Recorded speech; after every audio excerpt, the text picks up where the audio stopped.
ओम नमो भगवते वासुदेवाय।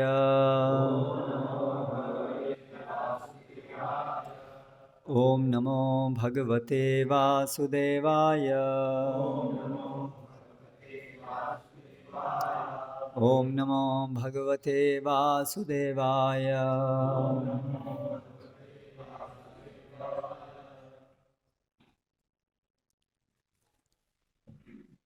श्रीमद् भागवतम स्कंद 4 अध्याय 24 शिवजी द्वारा की गई स्तुति का गान। श्लोक क्रमांक 27। शब्द पाठ। श्रीरुद्रः उवाच यूयं वेदिषदः पुत्राः विदितं वह चिकीर्षितम् अनुग्रहाय भद्रं वह एवं मे दर्शनं कृतं। श्रीरुद्र उवाच यूयं वेदिषदः पुत्रा विदितं वश्चिकीर्षितम् अनुग्रहाय भद्रं वा एवं मे दर्शनं कृतम्। शब्दार्थ। श्रीरुद्रः उवाच शिवजी बोले, यूयं तुम सब वेदिषदः राजा प्राचीन बरही के पुत्राः पुत्र विदितम जानते हुए वह तुम्हारी चिकीर्षितम इच्छाएं अनुग्रहाय तुम पर अनुग्रह के लिए भद्रम तुम्हारा कल्याण हो वह तुम सभी एवं इस प्रकार मैं मेरा दर्शनम दर्शन कृतम प्राप्त किया। अनुवाद एवं तात्पर्य द्वारा कृष्ण कृपा मूर्ति श्री श्रीमद् अभय चरणारविंद भक्ति वेदांत स्वामी श्रील प्रभुपाद। शिवजी ने कहा, तुम सभी प्राचीन बरही के पुत्र हो, तुम्हारा कल्याण हो। मैं जानता हूँ कि तुम क्या करने जा रहे हो, अतः मैंने तुम पर कृपा करने के लिए ही अपना दर्शन दिया है। तात्पर्य। इन शब्दों से शिव इंगित करते हैं कि जो कुछ राजकुमार करने वाले हैं वह उन्हें पहले से ज्ञात है। वास्तव में वे कठिन तपस्या द्वारा भगवान विष्णु की आराधना करने जा रहे थे। यह जानकर शिवजी तुरंत ही अत्यधिक प्रसन्न हुए, जैसा कि अगले श्लोक से विदित होगा। इससे सूचित होता है कि जो व्यक्ति भगवान का भक्त नहीं है किंतु उनकी सेवा करना चाहता है, उसे शिव जैसे प्रधान देवताओं का आशीर्वाद प्राप्त होता है। अतः भगवत भक्त को अलग से देवताओं को प्रसन्न नहीं करना पड़ता। मात्र परमेश्वर की आराधना द्वारा वह उन सबों को प्रसन्न कर सकता है। उसे देवताओं से भी किसी भौतिक आशीर्वाद की याचना नहीं करनी पड़ती है, क्योंकि देवता गण प्रसन्न होकर स्वतः सब कुछ प्रदान करते हैं। देवता तो भगवान के दास हैं, अतः वे सभी प्रकार से भक्तों की सहायता के लिए उद्यत रहते हैं। इसीलिए श्रील बिल्वमंगल ठाकुर ने कहा है कि यदि मनुष्य परमेश्वर की शुद्ध भक्ति करता है तो भौतिक ऐश्वर्य प्रदान करने वाले देवों की बात तो दूर रही, मुक्ति की देवी तक उसकी सेवा के लिए तैयार रहती है। दरअसल सभी देवता भक्त की सेवा करने का अवसर पाने की प्रतीक्षा करते रहते हैं। अतः कृष्ण के भक्त को किसी ऐश्वर्य या मुक्ति के लिए प्रयास करने की कोई आवश्यकता नहीं रहती। वह भक्ति के दिव्य पद पर रहकर धर्म अर्थ काम तथा मोक्ष के सारे लाभ प्राप्त करता है। ओम ज्ञानतिमिरान्धस्य ज्ञानञ्जनशलाकया चक्षुरुन्मीलितं येन तस्मै श्रीगुरवे नमः। श्रीचैतन्यमनोभीष्टं स्थापितं येन भूतले स्वयं रूप कदा मह्यं ददाति स्वपदान्तिकं वन्देऽहं श्रीगुरोः श्रीयुतः पदकमलं श्रीगुरून् वैष्णवांश्च श्रीरूपं साग्रजातं सहगणरघुनाथान्वितं तं सजीवं साद्वैतं सावधूतं परिजनसहितं कृष्णचैतन्यदेवं श्रीराधाकृष्णपादान् सहगणललिता श्रीविशाखान्वितांश्च जय श्रीकृष्णचैतन्य प्रभुनित्यानन्द श्री अद्वैतगदाधर श्रीवासादि गौरभक्तवृन्द हरे कृष्णा कृष्ण कृष्ण हरे हरे हरे राम राम राम हरे हरे।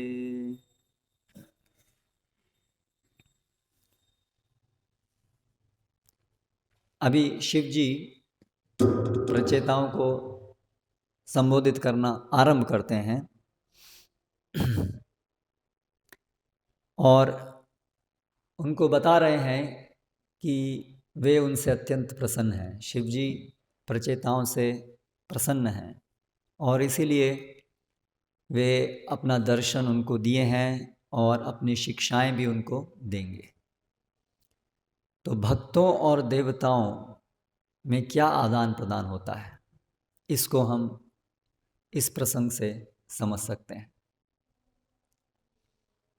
भक्तों में भी कई बार आरंभिक अवस्था में जो भक्त होते हैं, कनिष्ठ अवस्था में, उनके अंदर ये असमंजस रहता है कि हम देवताओं की यदि पूजा नहीं करेंगे तो उनका अपमान होगा और विशेष रूप से हम भक्ति में आने से पहले सामान्यतया हिंदू समाज में देवताओं की पूजा ज़्यादातर लोग करते ही हैं। तो जब भक्ति में प्रवेश करते हैं तो वहाँ पर वो सुनते हैं सर्वधर्मान परित्यज्य माम एकम शरणम व्रज, अन्य सभी धर्मों को छोड़कर मेरी शरण में आओ। तो उनको ये असमंजस होता है कि अभी तक हम इतने समय से इन देवताओं की पूजा करते आए हैं, इन्होंने हमारी रक्षा की है, और अभी जब हमें भगवान कृष्ण की भक्ति मिली है तो क्या हम इनको छोड़ दें? तो क्या वो सही होगा? क्या अपमान तो नहीं होगा? ऐसे अक्सर ये चिंताएं जो हैं वो आरंभिक अवस्था में जो भक्त हैं उनको रहती हैं। तो इसलिए ये विषय को अच्छे से समझना बहुत ज़रूरी है, क्योंकि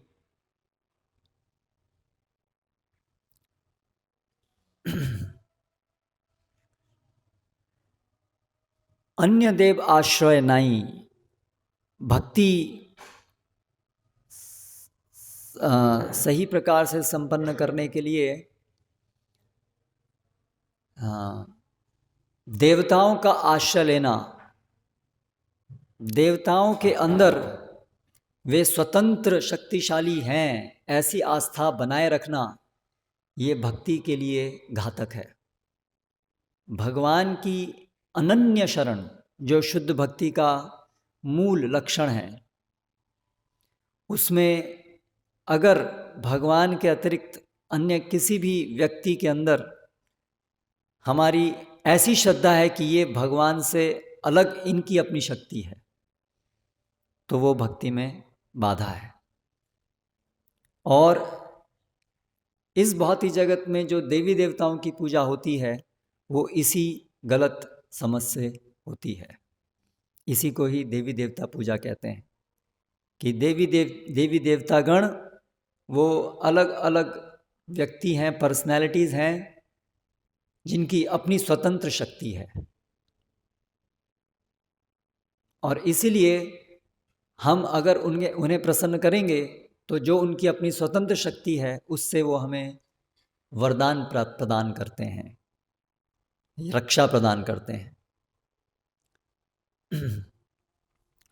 ये देवी देवताओं की जो शक्ति है वो गलत नहीं है, ये सत्य है। देवी देवताओं के पास शक्ति होती है लेकिन स्वतंत्र नहीं है। सभी देवी देवतागण भगवान कृष्ण से ही शक्ति प्राप्त करते हैं। यत्पाद पल्लव युगम विनिधाय कुंभा द्वंद्वे प्रणाम समये स गणाधिराज विज्ञान विहंतुमलमस्य जगत्त्रयस्य गोविंदमादि पुरुषम तमहम भजामि। जैसे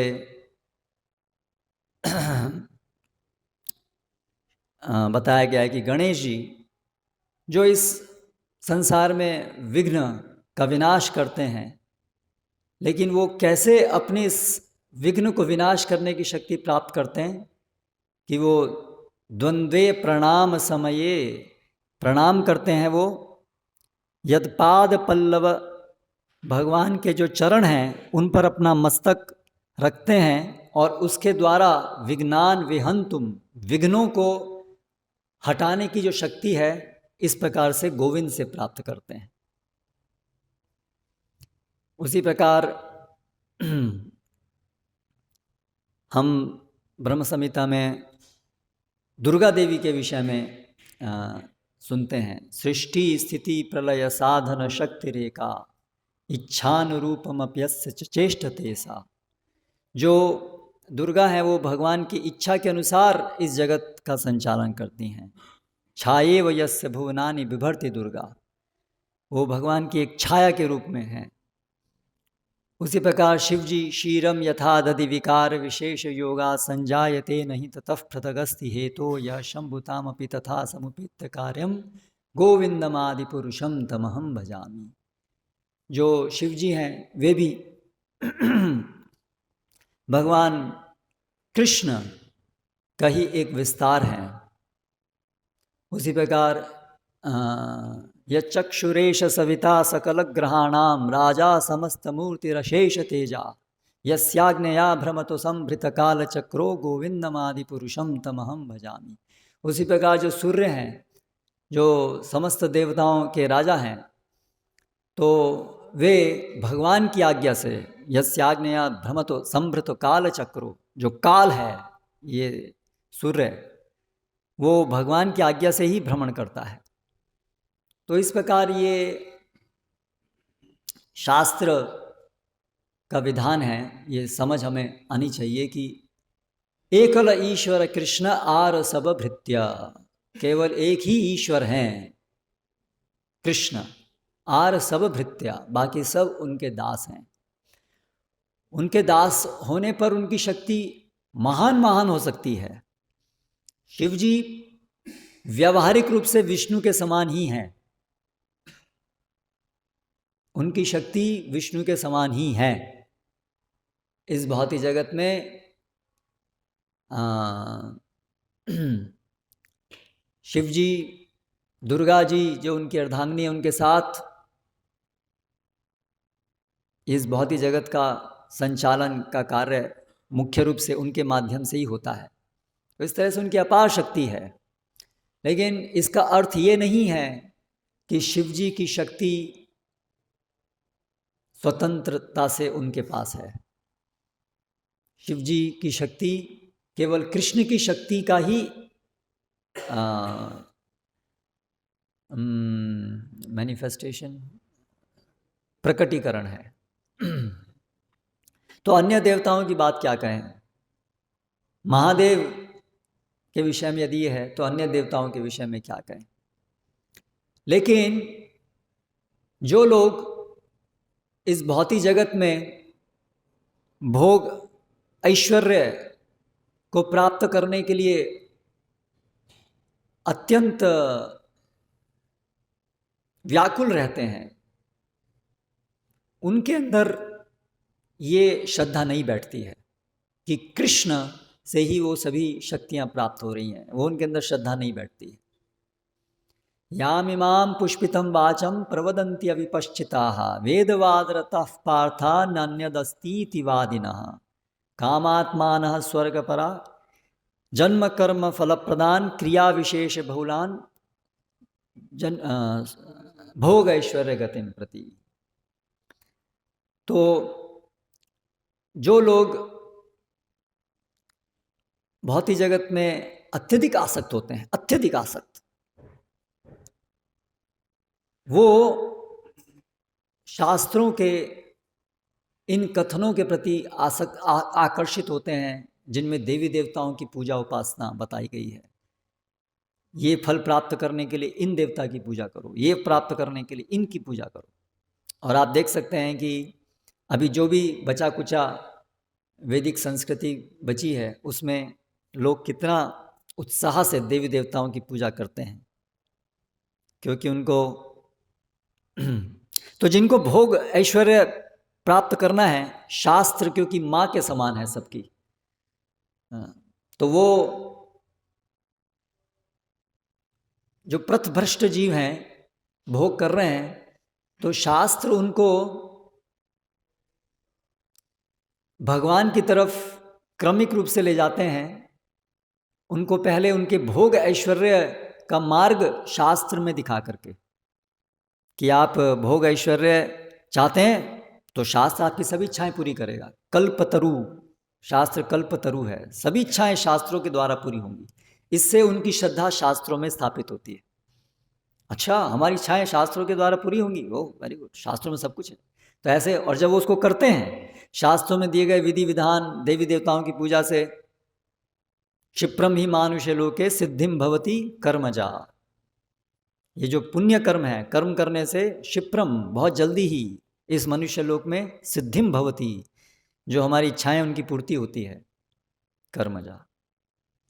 इसीलिए वेदों में ये मार्ग कर्मकांड, देवी देवताओं की उपासना का मार्ग बताया गया है, जिससे कि लोगों की श्रद्धा शास्त्रों में स्थापित होनी शुरू हो। अगर ऐसा नहीं होगा तो लोग पाप कर्म करने में लिप्त होंगे। इसलिए पाप कर्मों से ऐसे लोगों को जो भौतिक जगत में बहुत आ सकते हैं, उनके लिए देवी देवताओं की उपासना का मार्ग शास्त्रों के द्वारा प्रशस्त किया गया है।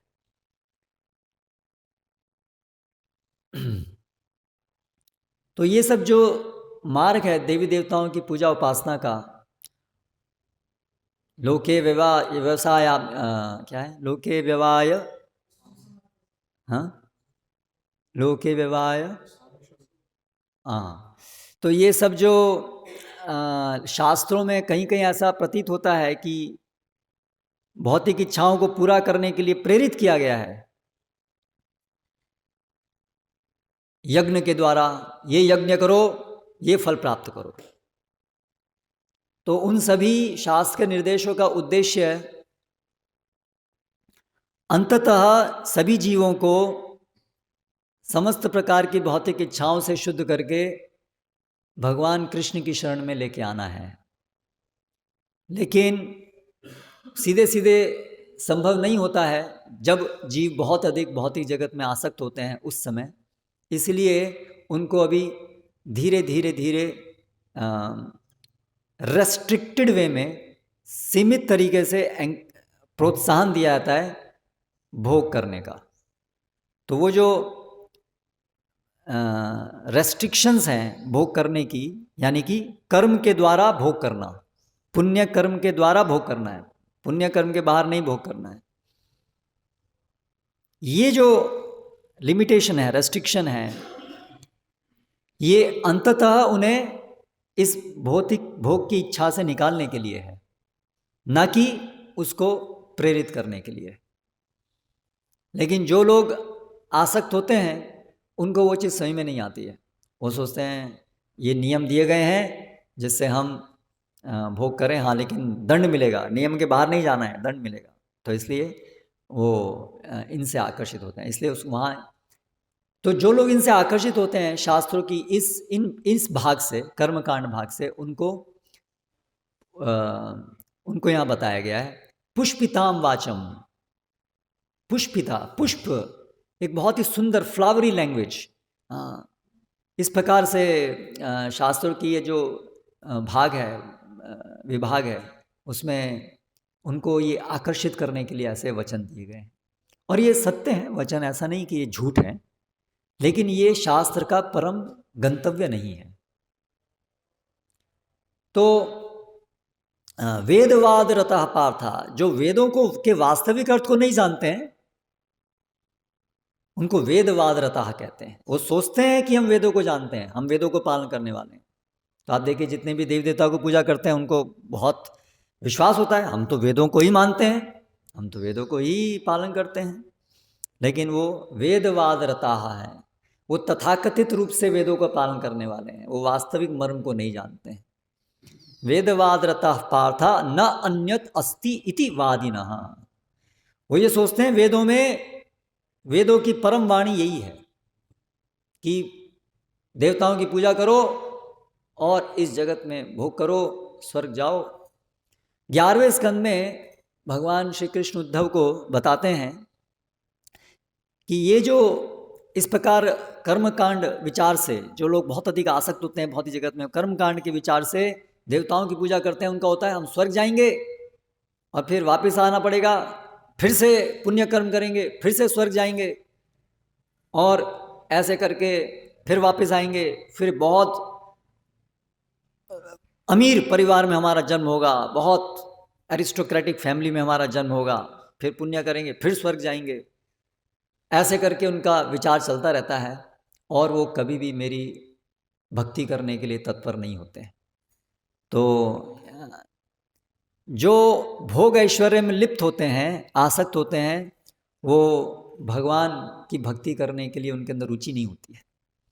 देवी देवताओं की पूजा करने के लिए उनके अंदर इतना उत्साह होता है, लेकिन भक्ति करने के लिए कोई उत्साह नहीं होता है। भले ही वो कृष्ण के मंदिर में भी आएंगे, जैसा हम पिछली बार बोल रहे थे, उनके लिए कृष्ण भी एक देवता है, इसलिए सभी देवी देवता और कृष्ण भी उसमें से एक हैं। वो भक्ति नहीं करते हैं, वो कर्मकांड है। भक्ति मतलब वहां से आरंभ होता है, श्रद्धावान जन होए भक्ति अधिकारी, जिनकी श्रद्धा, भक्ति में श्रद्धा उत्पन्न है। भक्ति की श्रद्धा मतलब संबंध ज्ञान जहाँ पर प्राप्त होता है कि एकल ईश्वर कृष्ण आर सब भृत्या, ये जिसकी स्वयं में आता है, और हम भगवान के दास हैं, ये स्वयं में आता है।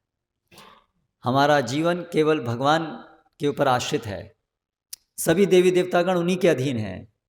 ये श्रद्धा कहलाती है भक्ति के लिए, ये भक्ति श्रद्धा कहलाती है। जब तक ये श्रद्धा नहीं है तो कर्मकांड करते हैं, और कर्मकांड में लिप्त होने के कारण ये श्रद्धा बैठती नहीं है।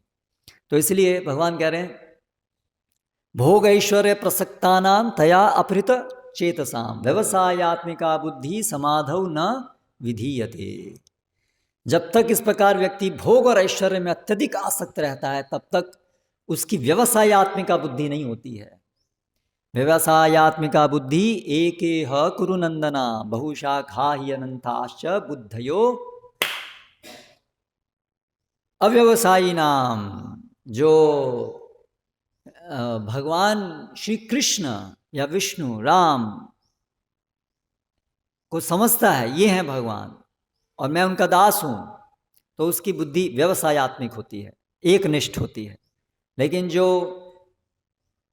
भोग ऐश्वर्य से आसक्त होते हैं, उनकी बुद्धि एकनिष्ठ नहीं होती है। वो बहु देवी देवता गण आज यहाँ भागते हैं, वहाँ भागते हैं, इनसे ये प्राप्त करने के लिए यहाँ ऐसे बहुत बहुत लोगों के पीछे भागते रहते हैं। तो स्पष्टतः ये शास्त्र में है, लेकिन किसके लिए है? वो लोग जिनकी अभी भौतिक जगत में बहुत अधिक आसक्ति है।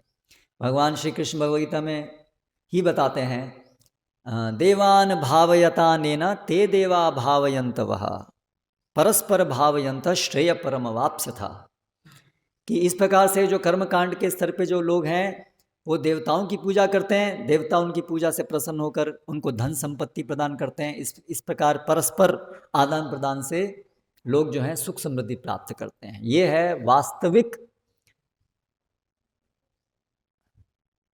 भौतिक सुख समृद्धि प्राप्त करने का मार्ग। इष्टान भोगान ही वो देवा दास्यन्ते यज्ञ भाविता तैर्दत्तान प्रदायेभ्यो यो भुंक्ते स्थेने वसः। इष्टान भोगान ही वो देवाहा, वो जो देवतागण हैं वो इच्छित फल प्रदान करते हैं। तैर्दत्तान, उनके द्वारा जो प्रदान किए गए हैं, लेकिन उनको बदले में जो देवताओं की पूजा करके, और जो पूरा कर्मकांड है वो देवताओं की पूजा, उसके अंदर अभिन्न भाग है। कर्म मतलब देवताओं की पूजा करना, पुण्य कर्म का ये अभिन्न भाग है, देव देवताओं की पूजा। जैसे अभी गोवर्धन पूजा आएगी तो सभी जो व्रजवासी थे वो सभी इंद्र यज्ञ करने के लिए तैयारी कर रहे थे। तो इंद्र यज्ञ कर्म, पुण्य कर्म का भाग है। तो ये चीज संस्तुत है। लेकिन जो लोग इस भौतिक जगत में अत्यधिक आसक्त हैं और जिनको भगवान कृष्ण की सेवा के अंदर श्रद्धा उत्पन्न नहीं हुई है, केवल उन्हीं के लिए ये कर्मकांड मार्ग है। इसके विपरीत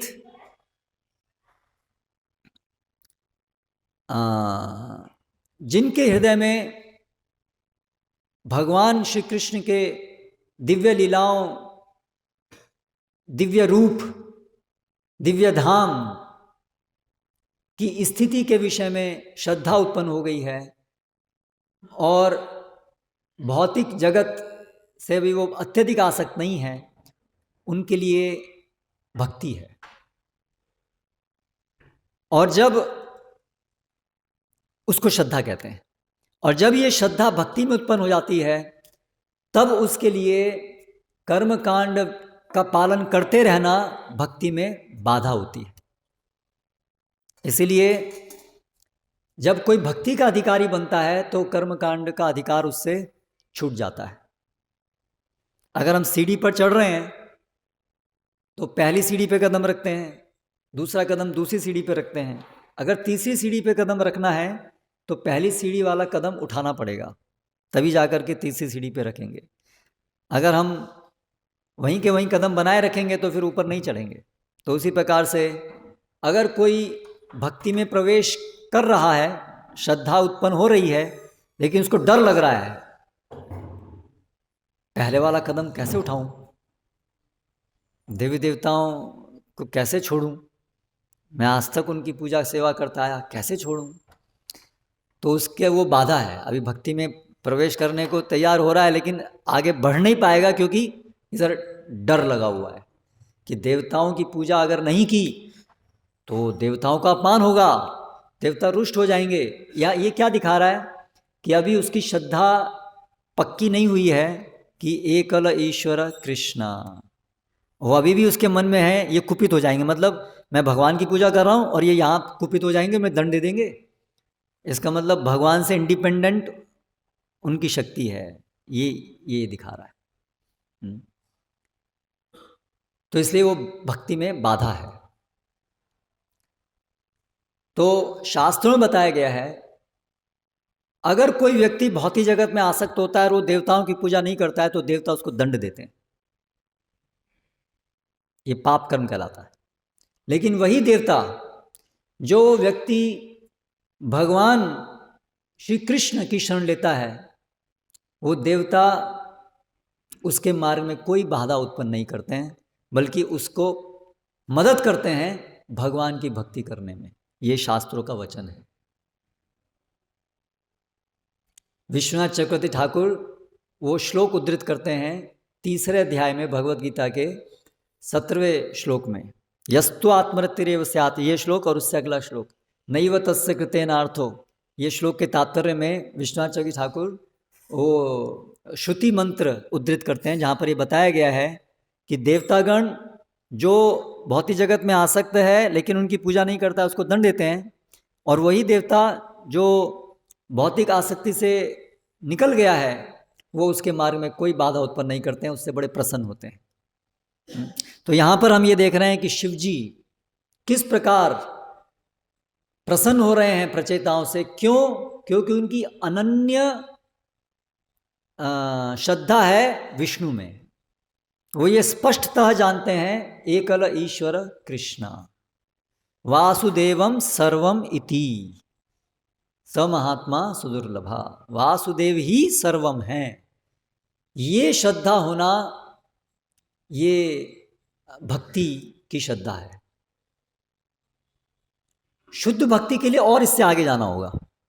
अन्याभिलाषिता शून्यम ज्ञान कर्मादि अनावृतम, वो और एक स्टेप आगे। लेकिन कम से कम भक्ति के लिए ये जरूरी है अन्य देव आश्रय नहीं। तो ये बहुत बड़ा हमारे इस भौतिक जगत में करोड़ों करोड़ों जन्मों से जो हम यहाँ रहते आए हैं, आध्यात्मिक प्रगति में एक बहुत बड़ा माइलस्टोन है ये समझना कि ईश्वर एक ही है और वो विष्णु या कृष्ण है और देवी देवतागण सब उनके दास हैं।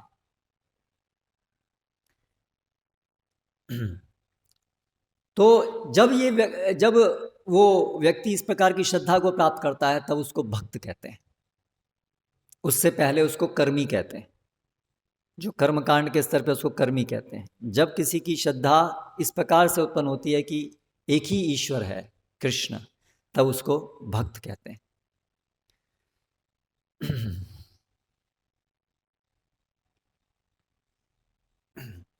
तो जब कोई व्यक्ति इस प्रकार भक्ति श्रद्धा को प्राप्त करता है तब यथा तरोर्मूल निषेचनेन तृप्यन्ति स्कंद भुजोपशाखा प्राणोपहाराच यथेन्द्रियाणाम सर्वाहरणम तज अच्युतेज्या। उसकी ये समझ में आता है कि जैसे पेड़ की पत्तियों टहनियों को पानी अपने आप पहुंचता है जड़ में पानी देने से, जिस प्रकार शरीर के सभी अंगों को पोषण प्राप्त होता है पेट में खाना देने से, उसी प्रकार सर्वार्हणम अच्युतेज्या, अच्युत की इज्जा, अच्युत मतलब विष्णु कृष्ण, उनकी पूजा करने से, आराधना करने से, सेवा करने से सर्वार्हणम, सभी की जो भी पूजनीय है सबकी पूजा उसके अंदर निहित है।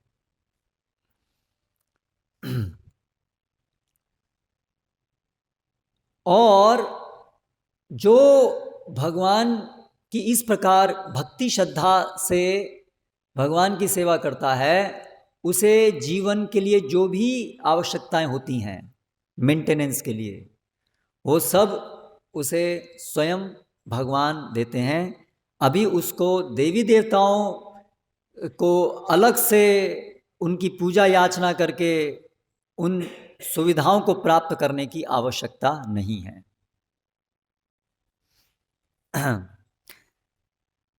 बिल्वमंगल ठाकुर का यहाँ पर उद्धरण श्रील प्रभुपाद दे रहे हैं, जिन्होंने कहा भक्ति स्त्वयि स्थिरतया भगवन यदि स्यात् दैवेन न स्फुरति देव किशोर मूर्ति मुक्ति स्वयं मुकुलितांजलि सेवते अस्मान धर्मर्थ काम गतय समय प्रतीक्षा।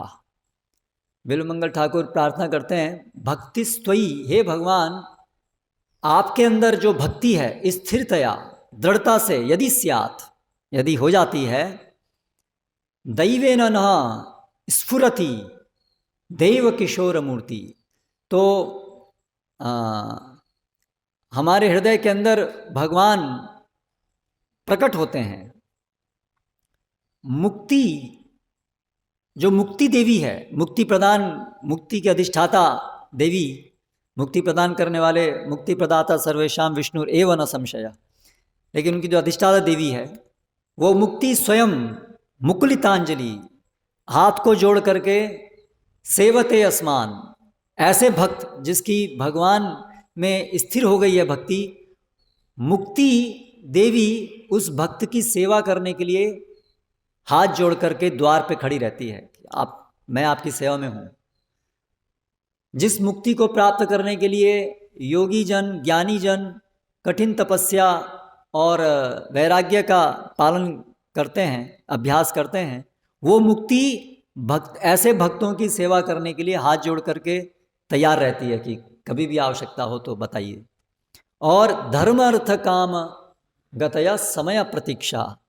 धर्म अर्थ काम, ये जो 3 पुरुषार्थ हैं, ये भी सब समय प्रतीक्षा, पास खड़े होकर प्रतीक्षा करते रहते हैं कि भक्त की सेवा कैसे करने का मौका मिल जाए।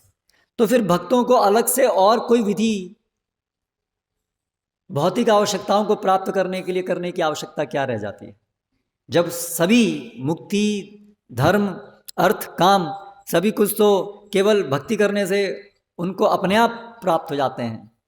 तो इसीलिए भक्त को केवल भक्ति ही करनी चाहिए और कुछ नहीं करना चाहिए। और यदि भक्त अन्य कुछ करता है, अन्य कुछ करता है मतलब श्रद्धापूर्वक करता है कि हाँ हाँ हाँ ये कर्म कांड भी करना पड़ेगा, देवताओं की पूजा करनी पड़ेगी, नहीं तो हमारी भक्ति में बाधा आएगी। कई बार भक्त कहते हैं अगर देवता नाराज हो गए तो हमारा शरीर बीमारियां आ सकती हैं, तो बीमारी आ गई तो फिर हमारी भक्ति में प्रॉब्लम होगी, इसलिए भक्ति करने के लिए हम देवताओं की पूजा करते हैं, ऐसा भी सोचते हैं। तो वो क्या है, इसका मतलब भक्ति श्रद्धा गड़बड़ हो रही है।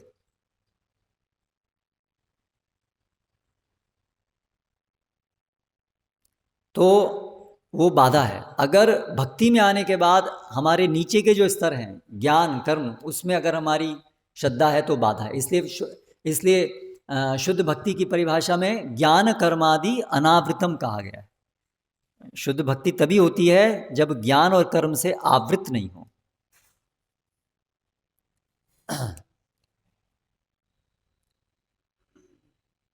तो भक्तगण जो हैं देवताओं का निरादर नहीं करते हैं।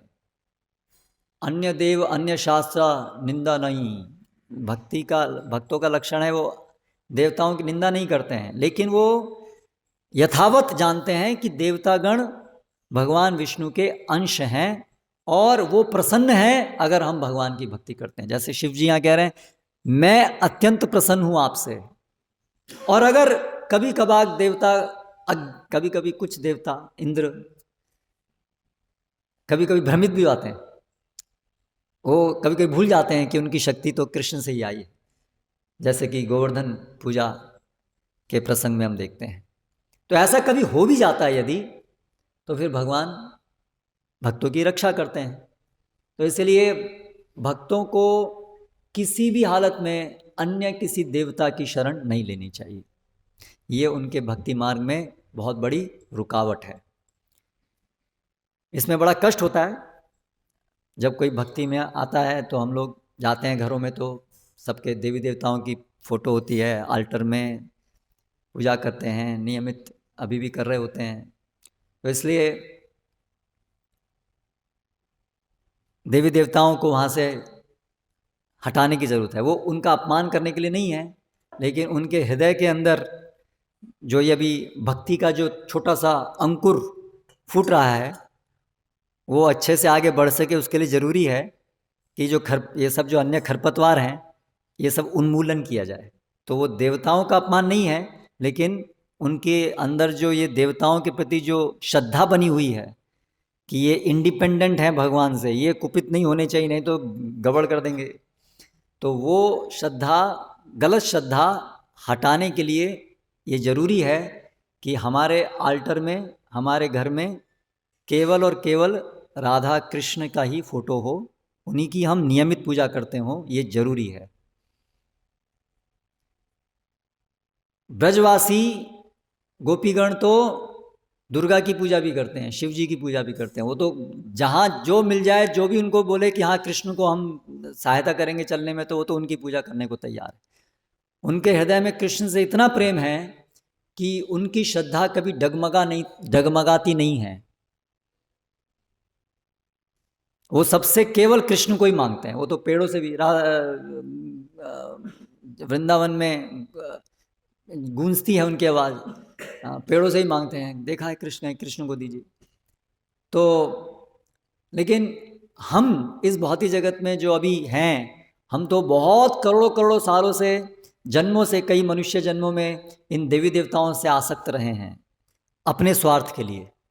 इसलिए हमारे लिए पहले वो जो गलत अटैचमेंट है देवताओं से, पहले उसको तोड़ने की जरूरत है। इसलिए देवी देवताओं की पूजा भक्त को नहीं करनी चाहिए, क्योंकि नहीं तो उसका जो खराब अटैचमेंट जो है, खराब जो धारणा है, वो खत्म नहीं होंगी।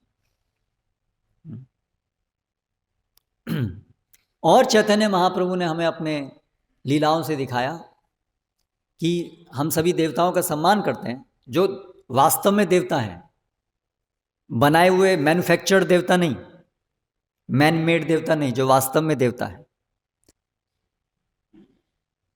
तो हम अगर कहीं से जा रहे हैं और वहाँ पर कोई देवालय है, तो हम सम्मान उनको देते हैं। हम तो सब जीवों को सम्मान देते हैं, तो वो तो देवी देवतागण हैं, उनको क्यों सम्मान नहीं देंगे। लेकिन नियमित रूप से जब हम उनकी पूजा करते हैं, तो उसमें हमारी वो जो इंडिपेंडेंटली उनको देखने की प्रवृत्ति है, वो बढ़ जाती है। भक्तों के जीवन में ऐसी परीक्षाएं भी होंगी जब कष्ट आएंगे,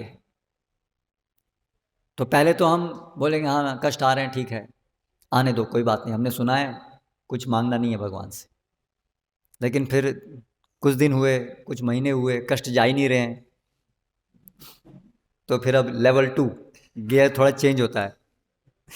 तो अभी फिर हम थोड़ा, भगवान अभी तो आपसे मांगना पड़ेगा, बहुत कष्ट आ रहे हैं, गियर 2 पे आते हैं।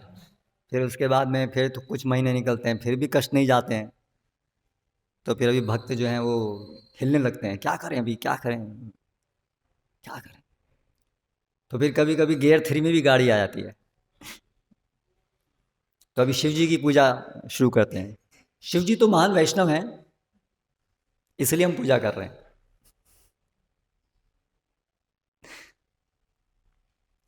तो सभी देवता तो भगवान के भक्त ही हैं, 33 करोड़ देवता, ऐसा कोई देवता नहीं है जो भगवान का भक्त नहीं, क्योंकि देवता की परिभाषा ही है, जो भगवान के भक्त हैं उन्हीं को देवता कहते हैं। ठीक है, देवताओं के भक्तों को असुर कहते हैं, भगवान के भक्तों को देवता कहते हैं। Yes, that is the principle. Prabhupada ji बात में बोलते हैं। तो फिर शिव जी क्यों, गणेश जी क्यों 33 करोड़ को पूजा करनी चाहिए।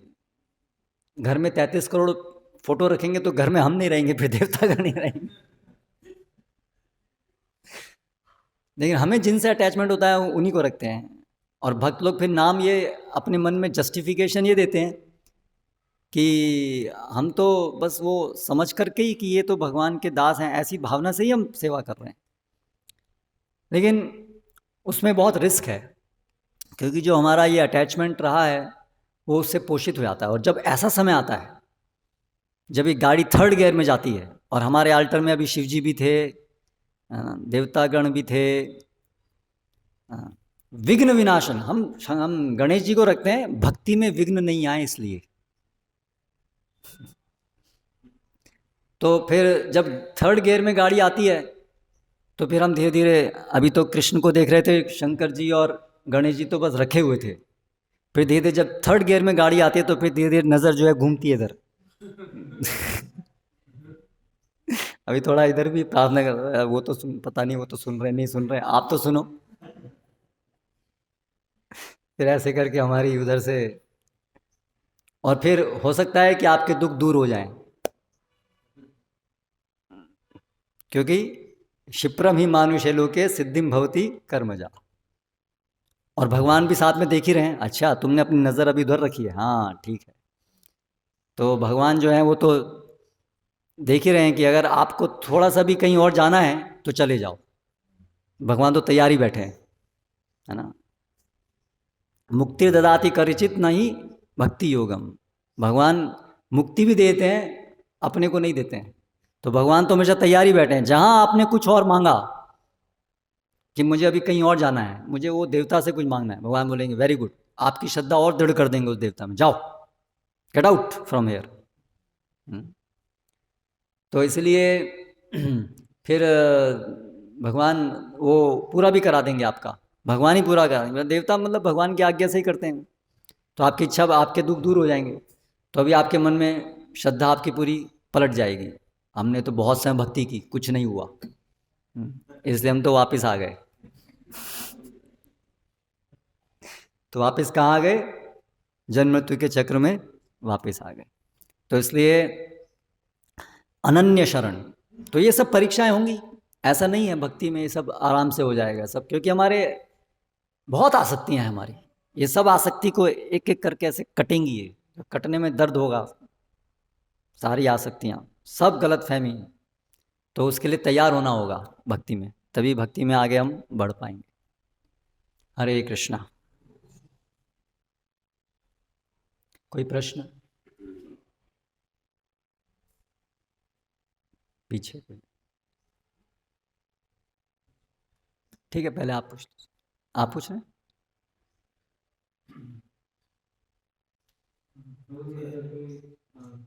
सुना था कि पुरुष शरीर में भक्त हैं, वो कात्यायनी व्रत रख रहे हैं, और इस तरह से गोपी ने रखा था भगवान कृष्ण को पति के रूप में प्राप्त करने के लिए।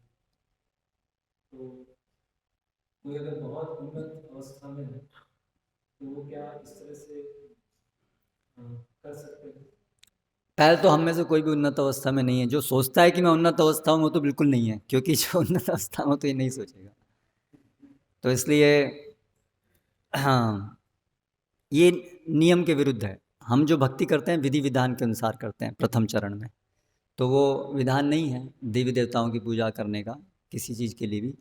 इसलिए हमें भक्तों के लिए, इसलिए हरि भक्ति विलास में बहुत स्पष्टतः ये बताया गया है कि वैष्णवों के लिए, गृहस्थ भक्त हैं तो विशेष रूप से उनको इस भौतिक जगत के अंदर कुछ भौतिक, ज़्यादा भौतिक कुछ आवश्यकताएं होती हैं, और उसके लिए वो भगवान से ही याचना करें, अर्थात भगवान की याचना करें, मतलब वास्तव में अगर हम भगवान को प्रसन्न करने के लिए अपना जीवन समर्पित कर रहे हैं तो याचना क्या करना है उसमें? भगवान, इतना भी हमारा विश्वास नहीं है कि भगवान जो आवश्यक है हमें दे देंगे, उसके लिए क्या अलग से मांगना है? वो भगवान को बड़ा दुख होगा, ये तुम्हें इतना भी मेरे पे विश्वास नहीं, अलग से मांग रहे हो। जैसे कोई बच्चा जो है माता से पूछेगा दूध दोगी ना तो माता बोलेगा क्या?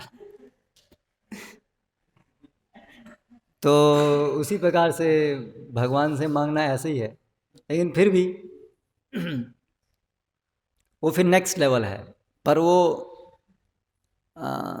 तो इसलिए बेस्ट तो ये है कि हम समझें कि जो भगवान अगर दुख भी दे रहे हैं तो वो उनकी कृपा है, जो भी है वो मेरे भले के लिए है, ये ऐसे स्तर होना चाहिए। इसलिए वो, और फिर देवी देवताओं से मांगना पूछना तो भक्ति में बाधा है, तो नहीं करना चाहिए।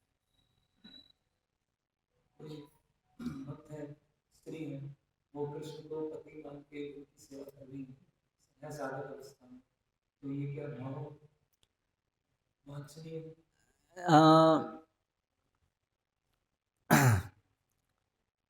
वास्तव में सर्वप्रथम जो हमें भाव कल्टीवेट करना है वो है दास्य, सेवक। दास्य जो भाव है वो सभी भावों का आधार है, सख्य, वात्सल्य, माधुर्य, सभी का। तो तरीका ये है कि विशेष रूप से चैतन्य महाप्रभु ने जो हमें तरीका दिखाया है, राग मार्ग, जिसमें हमारा लक्ष्य है भगवान से घनिष्ठ संबंध स्थापित करना, दास्य, सख्य, वात्सल्य, माधुर्य के अंदर। लेकिन उसमें प्रथम सोपान है विधि भक्ति। विधि भक्ति के अंदर भगवान का कि हम सेवा करते हैं आदर सम्मान से, विश्रम्भेन, आदर सम्मान से। तो इसीलिए कृत्रिम रूप से इस प्रकार से सोचना वो ठीक नहीं है। वो अपने आप एक बहुत उन्नत अवस्था में जब सतत स्मरण भगवान का हो पाता है, उस अवस्था में जब स्वरूप सिद्धि की अवस्था होती है, तब अपने आप वो स्वरूप जो है वो प्रकट होगा। लेकिन ऐसे जो साधक अवस्था है जो हमारी, उस अवस्था के अंदर हमें इस प्रकार कुछ इस प्रकार से विशेष रूप से उसके ऊपर मेडिटेट करना नहीं चाहिए। वो हमारा अधिकार नहीं है उसको करने का। अभी हमारा अधिकार है एक सेवक के रूप में हम भगवान की सेवा करें, वो अधिकार है। तो वैसा ही करना चाहिए। पीछे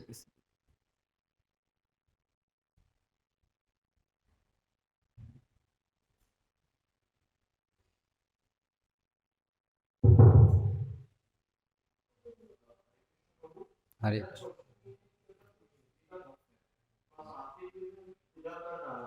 साथ में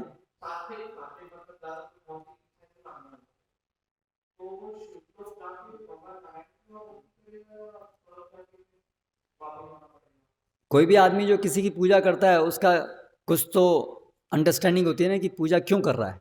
बिना कुछ समझे तो कोई किसी की पूजा क्यों करेगा। तो अगर वो भौतिक इच्छाओं की वजह से नहीं कर रहा है तो किस लिए कर रहा है।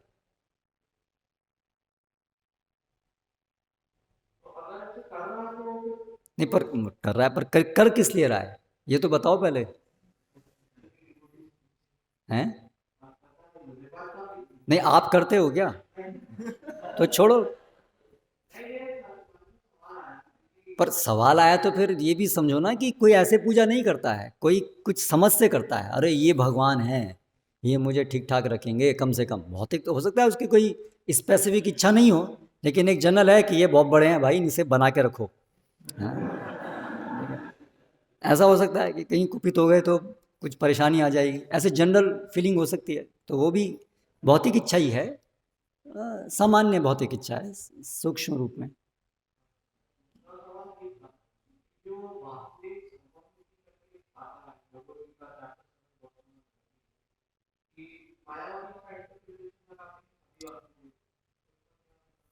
तो वासुदेव सर्वव्यापी जो भगवान का रूप है, मतलब सत्ता है उनकी सर्वव्यापी, उसको भी वासुदेव शब्द से इंगित किया गया है। लेकिन वासुदेव शब्द वसुदेव के पुत्र वासुदेव, ये उसका शाब्दिक अर्थ है। और स्पेसिफिकली वासुदेव श्री कृष्ण के लिए उपयोग में आता है। ओम नमो भगवते वासुदेवाय, जो श्रीमद् भागवतम में आया है। तो इसलिए यस, कॉन्टेक्स्ट वाइज वासुदेव उसके लिए भी उपयोग में आता है, सर्वव्यापी जो भगवान का वो है। लेकिन वो जो सर्वव्यापी है वो भी भगवान भगवद गीता में बताते हैं, ब्रह्मणो ही प्रतिष्ठा हम। वो जो सर्वव्यापी है वो भी अंततः किसकी शेल्टर में है, वो भी भगवान कृष्ण, जिनका एक दिव्य रूप है, उन्हीं की ही, उन्हीं का ही वो एक अभिव्यक्ति है। उन पे वो आश्रित है। तो इसलिए अगर हम ये मानते हैं कि वासुदेव सर उसको इंगित करता है, तो भी वो कॉन्ट्रडिक्शन नहीं है, क्योंकि वो जो सर्वव्यापी वासुदेव है वो भी अंततः कृष्ण का ही, जिनका एक रूप है, उसी का ही एक प्रकटीकरण है।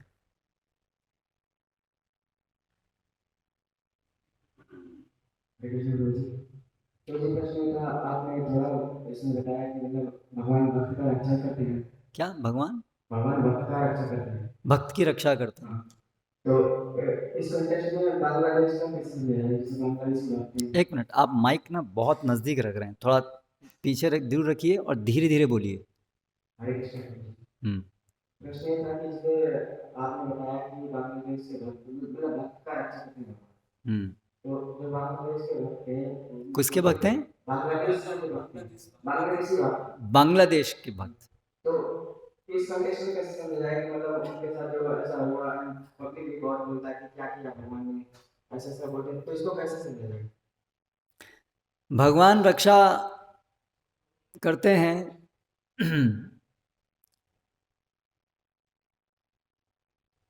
अपने भगवान के कार्यों को समझना इतना सरल भी नहीं है। भगवान कैसे रक्षा करते हैं, एक भक्त बहुत कष्टों से गुजर सकता है, जो उसकी रक्षा के लिए है, उसकी भौतिक जगत की आसक्तियों को समाप्त करने के लिए हो सकता है। बहुत सारे कारणों से भक्त के जीवन में कष्ट आ सकते हैं, और बहुत ही जगत में भक्त को ये पता होना चाहिए, भक्त को भगवान चाहते हैं कि भक्त को भी पता हो कि भौतिक जगत दुखालय अशाश्वतम है, इसलिए तो मुझे भगवान की ये जाना यहाँ से मेरा स्थान नहीं है। तो इसलिए भक्त के जीवन में भौतिक कष्ट आएंगे, लेकिन रक्षा जो है अंततः रक्षा है चेतना की रक्षा। कृष्ण चेतना की रक्षा वास्तविक रक्षा है। शरीर की रक्षा, पैसे की रक्षा, ये कोई अंततः वास्तविक रक्षा नहीं है। तो वो एक परिस्थिति में अगर चेतना की रक्षा के लिए जरूरी है तो उसका रक्षण भी भगवान कर सकते हैं, या नहीं भी कर सकते हैं अगर चेतना के रक्षण के लिए जरूरी नहीं है तो। लेकिन निश्चित रूप से चेतना का रक्षण करते हैं, कृष्ण भावनामृत चेतना का रक्षण करते हैं, भक्त को ये सामर्थ्य प्रदान करते हैं कि उसकी चेतना कृष्ण भावनामृत में रहे। और वो रक्षण भी ये यथा माम प्रपद्यन्ते ताम सतैव भजाम्यहम्, वो रक्षण भी जिस अनुपात में हम भगवान की शरण लेते हैं उस अनुपात में प्राप्त होता है। तो इसलिए केवल ऐसे बाह्य रूप से देख करके हम नहीं बोल सकते। ऐसे तो हर भक्त का शरीर तो त्याग होगा ही ना एक दिन, तो वो भी हम सोच सकते हैं रक्षण क्यों नहीं हुआ, तो वो रक्षण का अर्थ नहीं है। और भक्त के जीवन में दिख सकता है बहुत सारे दुख, भगवान तो बोलते हैं खुद मैं तो और ज़्यादा दुख देता हूँ, ऐसा ही बोलते हैं भगवान। तो फिर इसलिए भक्त इसको समझ सकते हैं, अभक्त नहीं समझ सकते हैं। इसलिए ये हेल्प करता है भक्तों को ना समझने के लिए, हाँ दूर रहो आप भक्ति से। तो इसलिए जो लोग बोलते हैं ये ऐसा कैसे कर दिया, तो वो उनकी समझ में नहीं आएगा। भक्ति भाव को स्वीकार करेंगे, समझेंगे, तब समझ में आना शुरू होगा। हरे कृष्ण।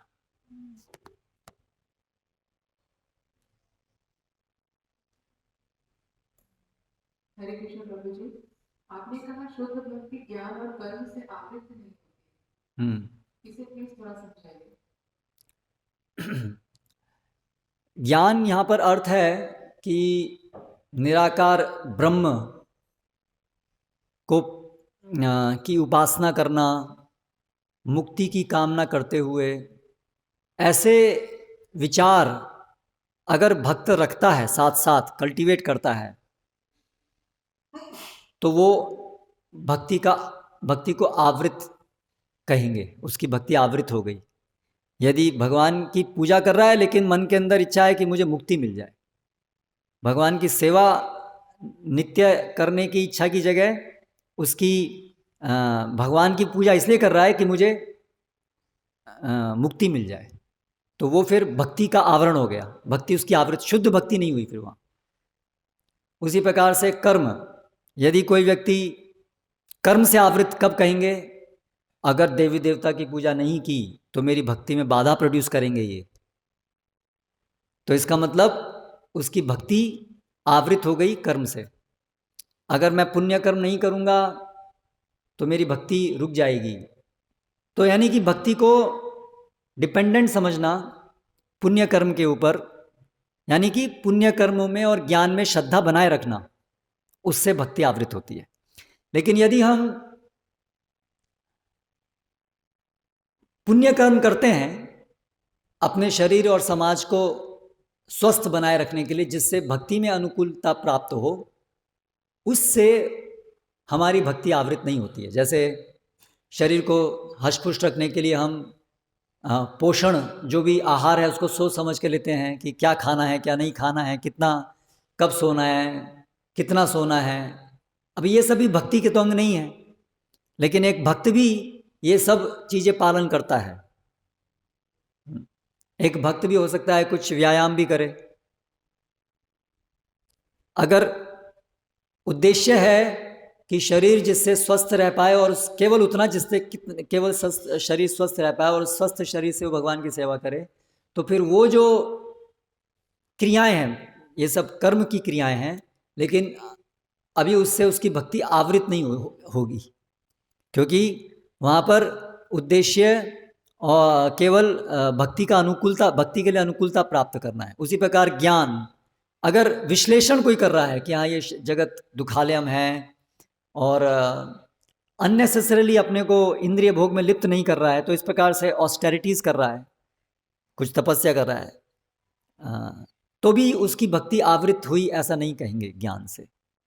तो कुछ ज्ञान और कुछ कर्म इस भौतिक जगत में रहते हुए करना अवश्यम भावी है, इस शरीर को और समाज को टिकाए रखने के लिए। जितना केवल कम से कम जरूरी है स्वस्थ रखने के लिए, उतना कर्म और ज्ञान वो करना चाहिए, भक्त करते हैं, उससे शुद्ध भक्ति में हनन नहीं होता है। लेकिन उससे अधिक अगर हम अपनी भक्ति को उस पर आश्रित मान लेते हैं तो फिर हमारी भक्ति उस ज्ञान और कर्म से आवृत हो जाती है।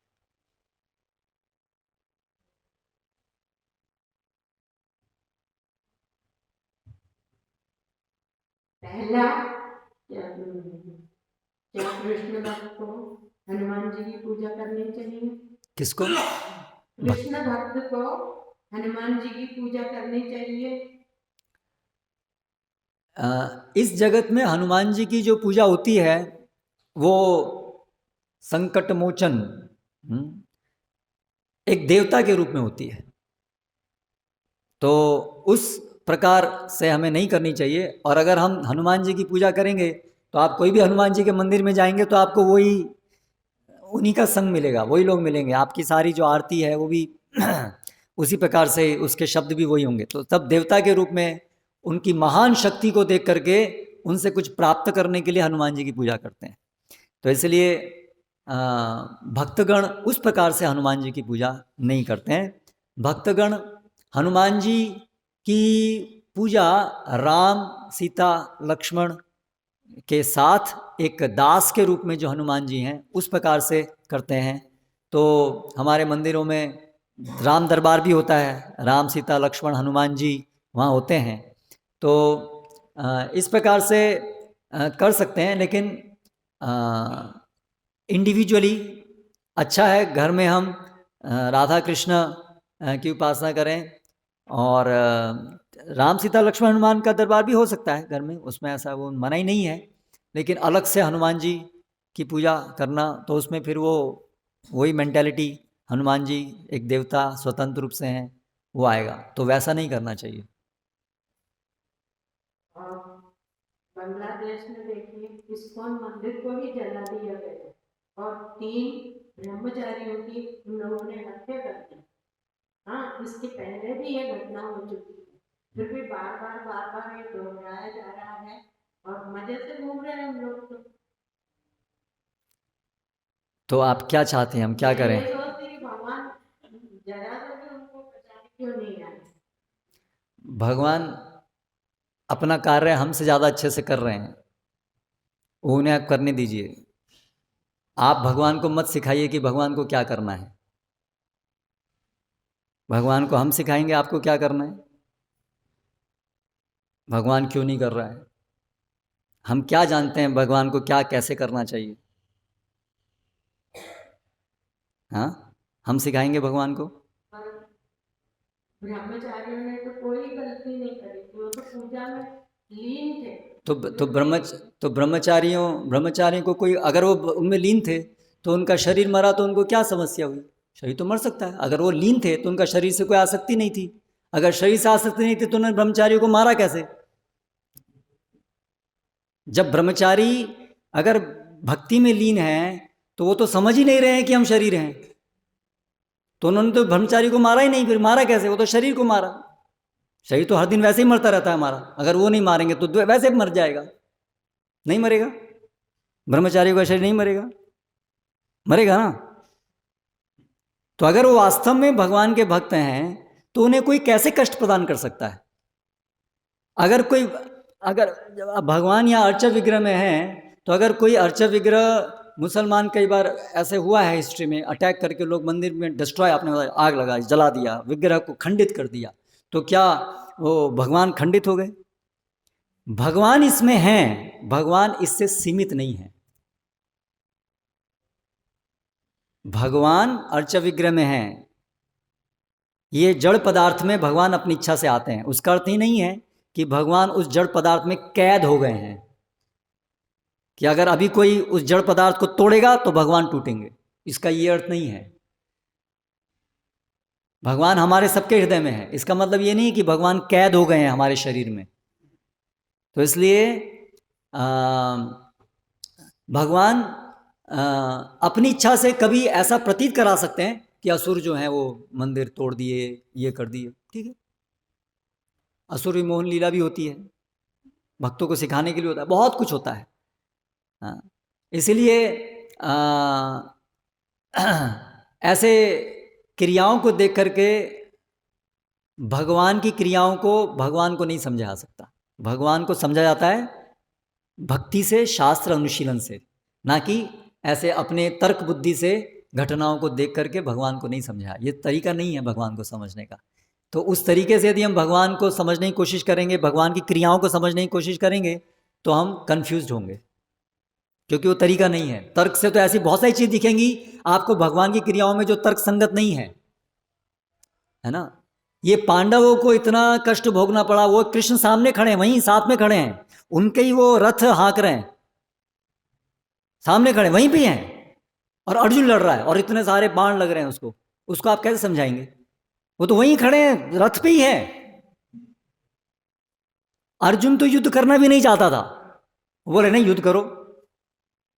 अब कैसे आप तर्क से समझाएंगे इसको? आप सामान्य व्यक्ति को देखने से लगेगा अजीब आदमी, अरे आप ही तो सब कुछ करने वाले हो, फिर इसको क्यों करने को बोल रहे हो?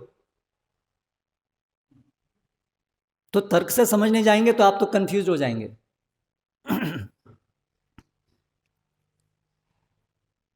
तरुण कृष्ण,